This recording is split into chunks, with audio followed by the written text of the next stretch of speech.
Hello from Becky and me. Welcome to tonight's programme. First tonight, a fit of rage and revenge. The state of mind of a Norfolk man found guilty of murdering his ex-girlfriend and her new partner. John Moody had never denied repeatedly stabbing Karen Brown and Ken Snell at Mr Snell's home near Norwich after learning of their relationship. Today, a jury dismissed his defence of diminished responsibility. Our correspondent Malcolm Robertson has been following the case and he joins us now from the murder scene. Malcolm.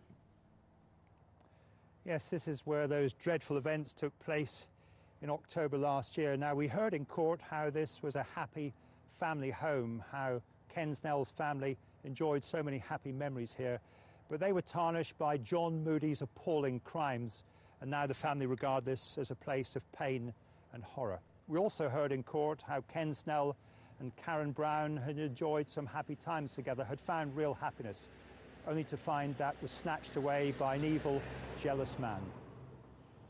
Family and friends of the dead couple leaving Norwich Crown Court this afternoon. For them, a sense of relief that the man who'd caused such devastation had been found guilty of murder. A jury took less than 2 hours to convict John Moody. Last year, in a fit of rage and revenge, he killed his former girlfriend Karen Brown and Ken Snell, the man she'd begun a new relationship with. We know justice has been served, but to us all, nothing will bring back our ray of sunshine, our beautiful Karen. Ken Snell's family said Moody had created a living nightmare that would never go away. He's got his just desserts. We feel very sorry for his family. They're victims in this as well as us. And he has now got to do a long time behind jail. During the trial, friends spoke of a catalogue of injuries that Karen Brown suffered during her 12-year relationship with Moody. They urged her to seek help, but she was fearful of his reaction if he found out. Support groups are out there. It has to be brought to the notice of either ourselves or another voluntary agency or the police at the earliest possible opportunity. Clearly you don't want something to escalate to a very tragic conclusion. The more people are told about their choices at the earliest stage, it gives them the opportunity to do something to get out of a situation that they're finding intolerable. After the split, Moody bombarded her with text messages saying he wanted her back. John Moody was a time bomb waiting to explode. He was at a beer festival here on October the 31st last year when he happened to bump into a female acquaintance who told him that Karen was in a new relationship. That was what tipped him over the edge. He realised the new man in her life was Kenny Snell, a golfing partner of his. Intent on killing them, he went home and collected a knife and hammer. Just before 9 o'clock, seething with anger and jealousy and intent on revenge, Moody drove to Ken Snell's bungalow here on the outskirts of Norwich. He smashed his way in and savagely attacked them both. Both made desperate phone calls to the police, but by the time they arrived, Ken Snell and Karen Brown had been stabbed to death. Moody had disappeared. He was arrested the next day at a local hotel and in court claimed he could remember absolutely nothing of what happened on that night. There are defence mechanisms that people use, repression, denial, and sometimes that's the person purposefully distancing themselves from what's happened. They just can't face up to it. Sometimes they do just block it out. Strong feelings, strong emotions, particularly if somebody just can't face up to the enormity of what they've done, tend to be pushed to one side, and the memories with that. And that's why later on, if it comes back, it can have quite an impact on people.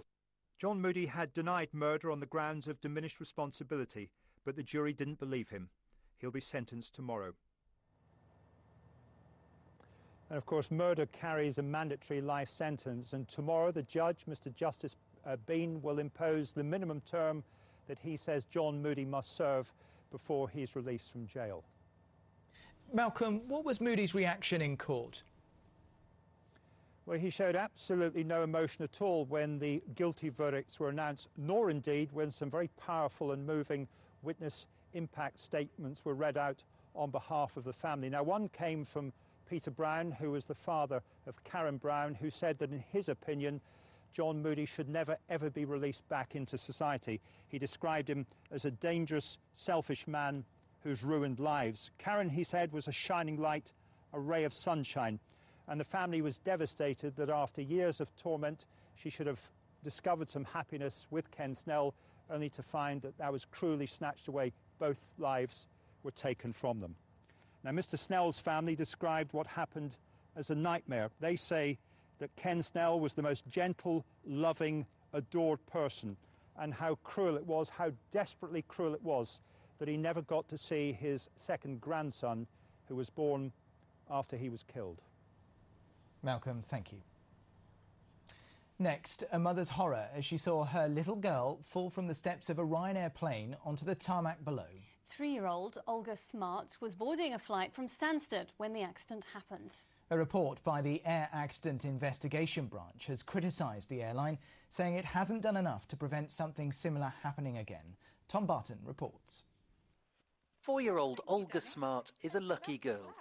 Just over a year ago, she was getting onto a Ryanair plane at Stansted Airport with her mum when she fell from the top of the steps onto the tarmac below. I was going up the stairs and then I fell off the stairs. That must have been a very scary thing for you, was it? I didn't. It was very hurting, my neck. I have flashbacks to watching her fall. If I think about it, it's very upsetting. The accident happened on the folding air stairs that come out of the aircraft. As Olga climbed the stairs, she held onto the child-height handrail until she reached the top platform. At this point, she turned to her mum, lost her balance, and fell under a handrail and past a supporting strut, all the way to the tarmac. After the fall, Olga was airlifted to Addenbrooke's Hospital in Cambridge, but amazingly suffered only minor injuries. The family had been travelling to their holiday home near Toulouse in France when the accident happened last July. They were back there today, where I met up with them to hear about the accident.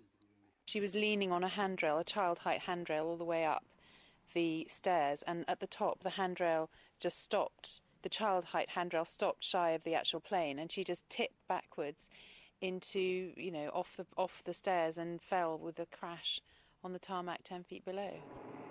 Despite repeated requests for an interview, Ryanair was unable to provide a spokesman today.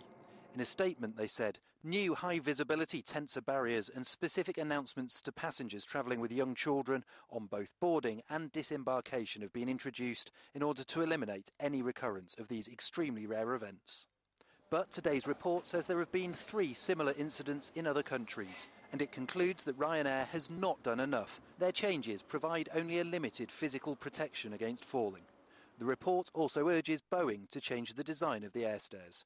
A leading aviation expert told us that passengers should never have been exposed to these risks. Even where a parent is boarding the plane with one child, they may not be able to have a hand free at all times to protect that child. So actually, regardless of whether it was one child or 2 child, really my principle would be the same. The airline needs to be sure that its flight attendants are very proactive in protecting vulnerable passengers. Sasha, who works for the London Evening Standard newspaper, has already called for Ryanair to stop using the air stair altogether.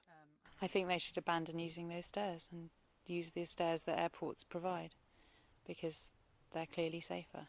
That Olga wasn't seriously hurt is incredibly lucky. The family does still fly with Ryanair, but they say they're filled with fear every time they have to climb an air stair onto the plane. Tom Barton, Anglia News at Lunac near Toulouse in France. Thousands